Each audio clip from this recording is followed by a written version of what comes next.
Hello everybody, welcome back to the channel. तो हम लोग कॉम्प्लेक्स नंबर बात कर रहे थे, उसके ही आगे आज हम लोग डिस्कस करने वाले हैं आर्गुमेंट के बारे में। ठीक है, argument of a complex number. ठीक है,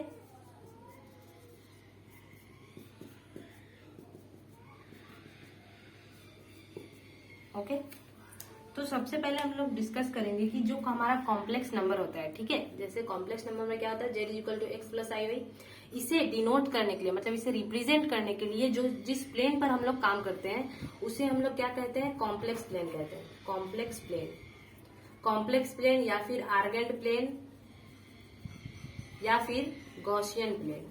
ठीक है, तो जिस प्लेन पर हम लोग कॉम्प्लेक्स नंबर को प्लॉट करते हैं, ठीक है, रिप्रेजेंट करते हैं उसे, उस प्लेन को हम लोग क्या कहते हैं, कॉम्प्लेक्स प्लेन कहते हैं। ठीक है, और एक कॉम्प्लेक्स नंबर को हम लोग तीन तरह से रिप्रेजेंट कर सकते हैं। सबसे पहले होता है ज्योमेट्रिकल वे या फिर ज्योमेट्रिकल फॉर्म।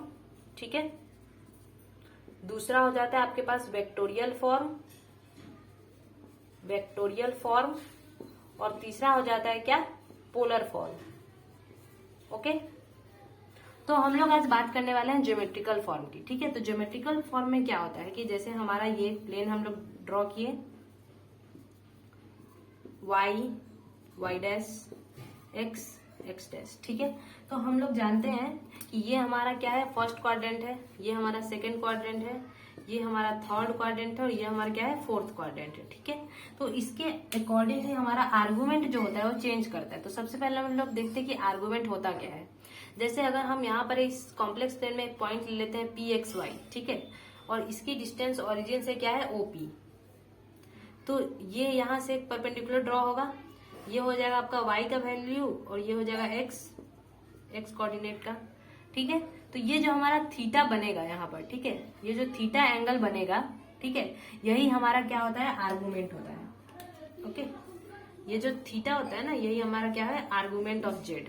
इसे हम लोग क्या, आर्ग जेड से भी रिप्रेजेंट कर सकते हैं। ठीक है, तो हम लोग यहाँ इस डायग्राम से ही देख सकते हैं कि tan थीटा की वैल्यू कितनी हो जाएगी, mod of y by x. ठीक है, मॉड लेते हैं यहाँ पर क्योंकि निगेटिव नहीं होना चाहिए, यहाँ पे निगेटिव हम नहीं लेंगे। पहले हमें क्या करना है कि थीटा जो है वो पॉजिटिव निकालना है, उसके बाद हम लोग ये जो कौन से क्वाड्रेंट में ये लाई करता है उससे देखेंगे कि ये पॉजिटिव आ रहा है आर्गुमेंट या फिर निगेटिव आ रहा है। ठीक है, तो सबसे पहले हमारा क्या हो जाएगा, tan theta is equal to mod of y by x. Okay, इससे हम लोगों को थीटा का वैल्यू आ जाएगा, theta is equal to tan inverse mod of y by x. ठीक है, ये हमारा आ गया। अब हम लोग डिस्कस करेंगे कि आर्गुमेंट का हर एक क्वाड्रेंट में अलग अलग वैल्यू होता है। ठीक है, थोड़ा सा चेंज हो जाता है। जैसे सबसे पहले क्या, इसकी बात करते हैं फर्स्ट क्वाड्रेंट की, फिर सेकंड, थर्ड, और क्या होता है, फोर्थ। ये हमारे क्वाड्रेंट्स हो गए, और ये हमारा क्या हो गया, आर्गुमेंट, आर्गुमेंट ऑफ जेड। ठीक है, और निकालने का सब में फॉर्मूला आपको सेम ही रहेगा।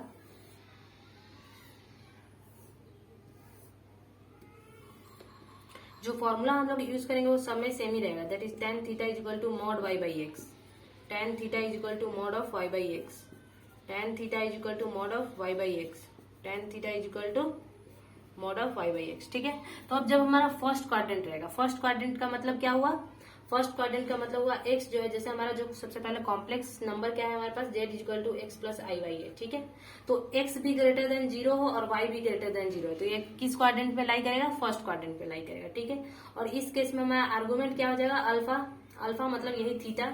ठीक है, या फिर चलो थीटा से रिप्रेजेंट कर देते, तो थीटा हमारा क्या हुआ, आर्गुमेंट हो गया। सेकेंड क्वाड्रेंट में क्या होता है कि x लेस देन 0 और y ग्रेटर देन 0 होगा। ठीक है, इस क्वाड्रेंट में जो हमारा आर्गुमेंट का वैल्यू आएगा वो क्या आएगा, पाई माइनस थीटा आएगा। ठीक है, थर्ड क्वाड्रेंट में अब हम लोग बात करते हैं, थर्ड क्वाड्रेंट में x भी निगेटिव और y भी निगेटिव। ठीक है, लेस देन 0, तो इस क्वाड्रेंट में क्या होता है, हमारा आर्गुमेंट की वैल्यू हो जाती है minus pi minus theta, that is equal to theta minus pi. ठीक है, और जब हमारा फोर्थ क्वाड्रेंट होता है इसमें या तो माइनस थीटा होता है या फिर 2 पाई माइनस थीटा होता है। ठीक है, और यहाँ पर हमारा क्या हो जाता है कि x हो जाता है ग्रेटर देन 0 और y हो जाता है लेस देन 0। ये हमारा क्या होता है, फोर्थ क्वाड्रेंट होता है। ठीक है, तो इस तरह से क्या करते हैं कि हम लोग आर्गुमेंट की वैल्यू निकालते हैं, हर क्वाड्रेंट में थोड़ा अलग अलग हो जाता है आर्गुमेंट की वैल्यू। ठीक है, और इससे रिलेटेड हम लोग एक क्वेश्चन कर लेते हैं, इससे हमारा क्लियर हो जाएगा कॉन्सेप्ट। तो हमारा क्वेश्चन क्या है,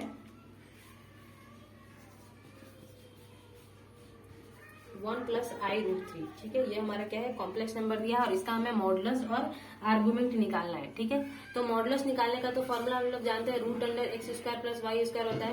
इसे हम लोग कंपेयर किससे कर रहे हैं, x प्लस iy से। इस इक्वेशन से हम लोग क्या करते हैं, इसको कंपेयर करते हैं। तो x की वैल्यू क्या आ जाएगी 1 और y की वैल्यू क्या आ जाएगी √3। तो इससे हम लोग निकाल सकते हैं √1² प्लस √3 का whole square that is equal to √1 plus 3 that is equal to √4 that is equal to 2। ठीक है, ये हमारा मॉडुलस ऑफ z का वैल्यू आ गया। ठीक है, अब क्या करेंगे हम लोग, इसमें आर्गुमेंट निकालेंगे। तो आर्गुमेंट निकालने के लिए सबसे पहले tan अल्फा या फिर tan थीटा निकालना पड़ेगा। tan theta is equal to क्या होता है, mod of y by x. तो मॉड y हमारा क्या है, √3 है और x क्या है 1 है, तो that is equal to mod of √3। ठीक है, इससे हमारा थीटा क्या आ जाएगा, theta is equal to tan inverse √3। अब देखिए √3 tan इनवर्स √3 क्या होता है हमारे पास, π/3 होता है, 60 degree tan 60 degree is equal to √3 आता है, तो थीटा इज इक्वल टू π/3 हो गया। अब हम लोग डिटरमाइन करेंगे argument of z is equal to क्या होगा, क्योंकि आप देखेंगे ये कौन से क्वाड्रेंट में लाई कर रहा है। तो यहाँ पर x जो है वो क्या है, ग्रेटर देन 0 है और y भी क्या है, ग्रेटर देन 0 है। ठीक है, दोनों ग्रेटर देन 0, इसका मतलब फर्स्ट क्वाड्रेंट में लाई कर रहा है। तो फर्स्ट क्वाड्रेंट में तो आर्गुमेंट एज इट इज रह जाता है थीटा के, that is equal to theta that is equal to π/3। तो यही हमारा क्या हो जाएगा, आर्गुमेंट हो जाएगा इस कॉम्प्लेक्स नंबर के लिए। लेकिन अब इसी केस में अगर ऐसा कर दें हम,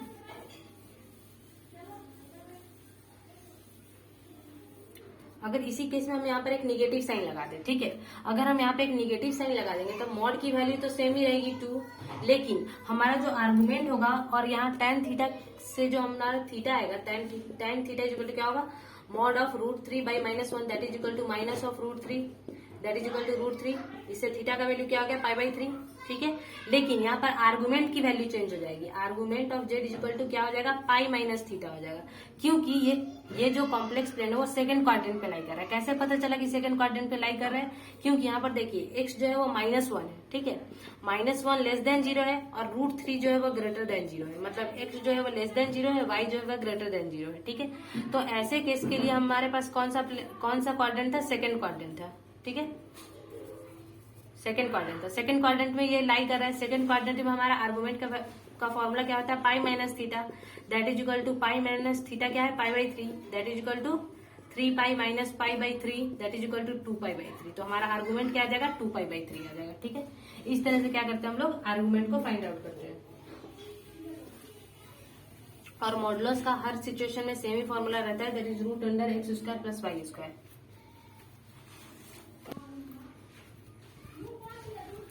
अब हम लोग अभी बात किए हुए थे कि tan थीटा का वैल्यू हमारे पास क्या था, tan theta is equal to modulus of y by x. तो इसी तरह हम लोग क्या करते हैं कि cos थीटा का वैल्यू निकालते हैं उसी वाले डायग्राम से, जो हमारा डायग्राम था यहाँ पर। ठीक है, ये वाला diagram P of x, y और ये हमारा कॉम्प्लेक्स प्लेन है। ठीक है, इस पर हम लोग इसको प्लॉट किए, ये थीटा है। तो इसी से हम लोग cos थीटा की वैल्यू क्या निकालते हैं, cos theta is equal to होता है x by √x² plus y²। ठीक है, और साइन थीटा की वैल्यू क्या आ जाती है, y by √x² plus y²। ठीक है, तो इससे हमारा क्या होता है, cos थीटा की वैल्यू और साइन थीटा की वैल्यू आ जाती है। ठीक है, और इस दोनों को जब हम लोग डिवाइड कर देंगे तो हमारे पास tan थीटा की वैल्यू आ जाएगी, जो कि हो जाएगा क्या, y बाई एक्स। ओके, अब हम लोग एक चीज में ज्यादातर कंफ्यूजन हो जाता है कि जैसे वो जो है हमारा x less than 0, y less than 0, तो ये अक्सर याद करना पड़ता है। इसे याद करने की जरूरत नहीं है, आप नॉर्मल एक छोटा सा विजुअलाइजेशन से समझ सकते हो। ठीक है, कि कब हमारा कौन सा क्वाड्रेंट में लाई कर रहा है। तो उसके लिए आप एग्जांपल से ले लो कि जैसे यहाँ पे ये पॉजिटिव प्लेन है, तो यहाँ हो जाएगा 1 2 3 4 5 6 7। ठीक है, ये हमारा पॉजिटिव एक्स एक्सिस है और ये हो गया क्या, negative x axis, x dash, यहाँ भी वाई डैश और यहाँ वाई एक्सिस। ठीक है, यहाँ भी ऊपर में पॉजिटिव ही जाता है, तो 1 2 3 4 5, यहाँ निगेटिव -1 -2 -3 -4 -5 -6, और यहाँ भी -1 -2 -3 -4 -5। ठीक है, अब देखिए, अब हम लोग यहाँ पे कैसे समझेंगे कि कब हमारा x और y का वैल्यू गिवन है, उससे हम कैसे समझेंगे कि कौन से क्वाड्रेंट में लाई कर रहा है। तो सबसे पहले आप इतना ध्यान दो कि जो हमारा फर्स्ट क्वाड्रेंट, ठीक है, फर्स्ट क्वाड्रेंट में अगर हम कोई पॉइंट लेते हैं, ठीक है, जैसे फर्स्ट क्वाड्रेंट में हम कौन कौन सा पॉइंट ले सकते हैं, मान लेते हैं 2,3 पॉइंट लिए। 2,3 इसका मतलब 2 यहाँ और 3 यहाँ। ठीक है, ये हमारा पॉइंट है। ठीक है, इस पॉइंट का नाम दे देते हैं हम P। ओके, तो P के लिए जो हमारा x है वो भी ग्रेटर देन 0 है और जो y है वो भी क्या है, ग्रेटर देन 0 है। और इस केस में जैसे देखिए फर्स्ट क्वाड्रेंट में क्या है, x का वैल्यू सारा जो है वो पॉजिटिव है, ग्रेटर देन 0 है, और y का भी जो भी वैल्यू वो क्या है, पॉजिटिव है, ग्रेटर देन 0 है। तो जब हमारा x ग्रेटर देन 0 हो और y भी ग्रेटर देन 0 हो तो वो कौन से क्वाड्रेंट में लाई करेगा, फर्स्ट क्वाड्रेंट में लाई करेगा। अब देखिए अब सेकंड क्वाड्रेंट में आ जाते हैं। तो सेकंड क्वाड्रेंट में क्या हो गया कि हमारा x वाला जो एक्सिस है उसमें हमारे पास निगेटिव वैल्यू आ गई, ठीक है, निगेटिव वैल्यूज आ गई। और y क्वाड्रेंट का लेकिन क्या है, सारा पॉजिटिव ही है। इसका मतलब यहाँ पर क्या होगा, x लेस देन 0 होगा और y क्या होगा, ग्रेटर देन 0 होगा। तो सेकंड क्वाड्रेंट जब हमारा x लेस देन 0 है और y क्या है, ग्रेटर देन 0 है, तब हमारा कौन सा क्वाड्रेंट हो जाता है, सेकंड क्वाड्रेंट हो जाता है। ठीक है, सिमिलरली अब यहाँ पर देखिए x भी लेस देन 0 है, x भी निगेटिव है और y भी निगेटिव है, y भी निगेटिव है। तो अगर x निगेटिव है, y निगेटिव है, तो ये कौन सा क्वाड्रेंट हो जाएगा, थर्ड क्वाड्रेंट हो जाएगा। ठीक है, अब यहाँ इस केस में यहाँ पर क्या है, y निगेटिव है, y लेस देन 0 है, लेकिन x क्या है, वो पॉजिटिव है, x ग्रेटर देन 0, ये सारा x है जो कि ग्रेटर देन 0 है, y क्या है, वो निगेटिव है, लेस देन 0 है। ठीक है, तो ये हमारा कौन सा क्वाड्रेंट हो जाएगा, फोर्थ क्वाड्रेंट। तो इस तरह से क्या कर सकते हैं कि हम लोग x और y के वैल्यू से हम लोग पता लगा सकते हैं कि वो पॉइंट जो है वो कौन से क्वाड्रेंट में लाई कर रहे हैं। ठीक है, और उसके बाद हम लोग आर्गुमेंट को इजीली फाइंड आउट कर सकते हैं। नेक्स्ट लेक्चर में पोलर फॉर्म है, आप उसे भी जरूर देखिएगा, उससे हमारा पोलर फॉर्म में हम इक्वेशंस कॉम्प्लेक्स नंबर को कैसे लिख सकते हैं उसको हम लोग डिस्कस किए हुए। Thank you for today.